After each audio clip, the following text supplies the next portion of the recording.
Now for the top story tonight, joining us from San Francisco is Joan Walsh. Do you feel that late-term fetuses deserve any protections at all, Ms. Walsh? You know, Bill, that really is the hardest issue in the abortion debate.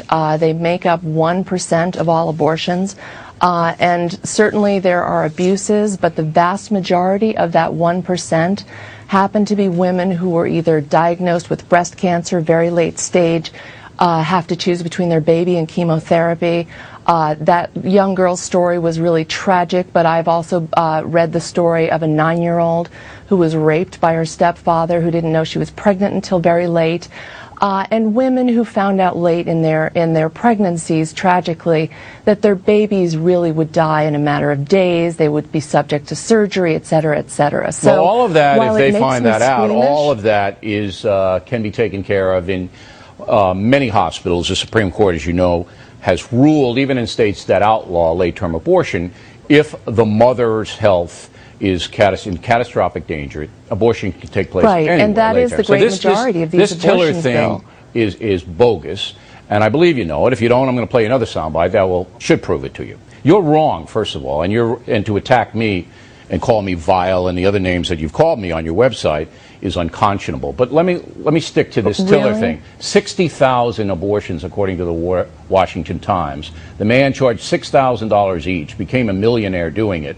According to all of the investigation, the last time I saw, what was that? The last time I saw your show, it was 5,000. He was charging 5,000. No, he upped it. Maybe it's 6. In the last couple of years of his life, he upped it to 6,000. Okay, thank you, Bill. So you know, a woman with breast cancer who was undergoing chemo or whatever couldn't have gotten the abortion unless she could come up with $6,000. He wasn't doing it pro bono. That wasn't always true, actually. Yes, it was.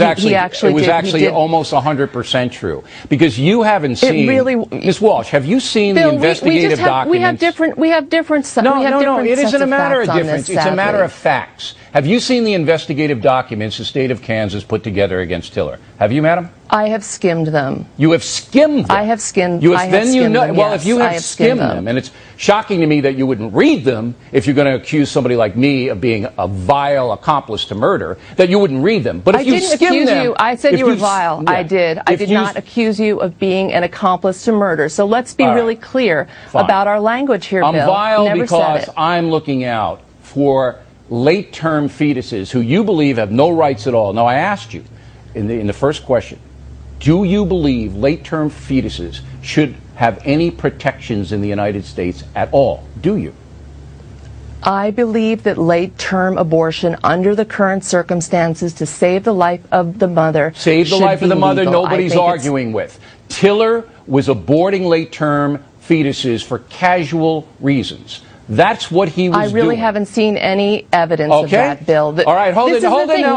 Walsh. We live in different worlds, Bill. I know the stories of women who suffered tragedy. Bill, you had a long lead into this. You're filibustering, Ms. Walsh.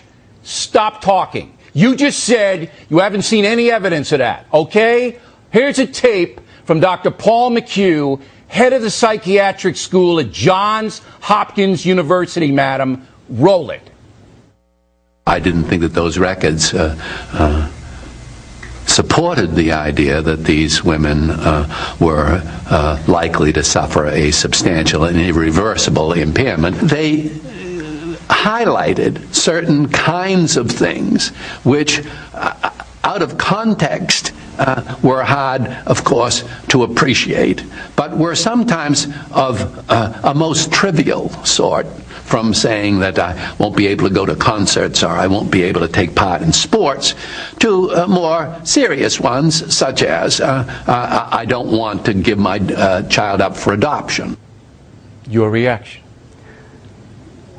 I don't necessarily know what makes those men any better judges of these women's conditions than Dr. Tiller. Bill, we live in different worlds. You believe your experts, I believe mine. Okay. I've talked to dozens of women who support what Dr. Tiller did. You're saying that Dr. McHugh, head of the psychiatric school at Johns Hopkins University, is lying?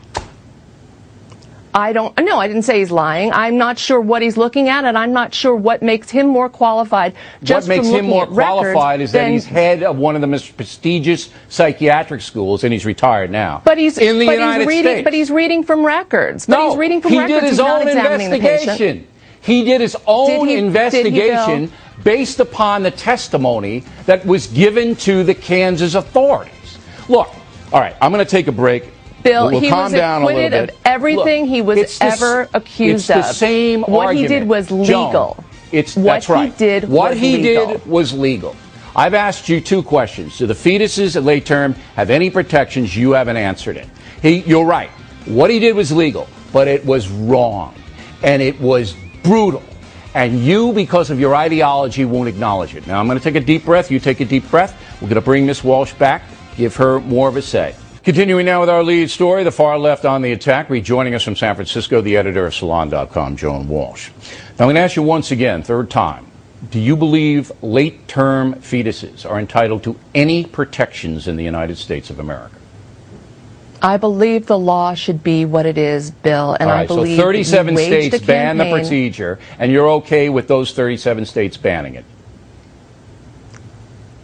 Yes, I'm fine with some states banning it. But I personally think it should be legal. I think it's always got to be. You think it's always got to be legal? Decision of the mother. But you are not willing to state that a late-term fetus is entitled to any national protection at all. None. It's got to be. No, I'm not. Okay. I'm really not. All right, fine.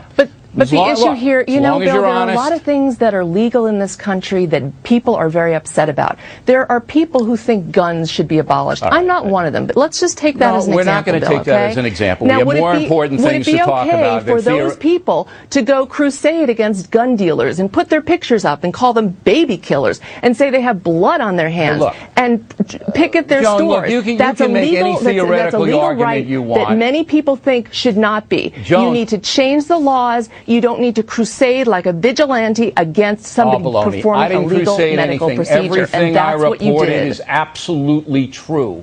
Tiller was running an abortion mill. 42 times. 24 times you over called him a period baby killer. of 5 years. He was running an abortion mill.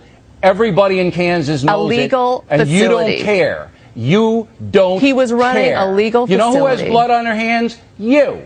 You don't care about these babies. Bill. It isn't ridiculous. You're the zealot. You know, you're a piece of work, no, my you're friend. the one who has blood I don't on have blood on my hands. You're the do. zealot who I won't didn't even crusade consider for anything. I work you for won't even abortion consider reduction. that this man I'm a was pro-choice Catholic who believes in abortion reduction and working with young girls and giving them rights, giving them information. Don't demonize me, my friend. Look. Don't you demonize couldn't me, care my less friend. about anything that he did. Anything that he did was okay with you. Anything that Tiller did was okay with you because of your far left lunacy.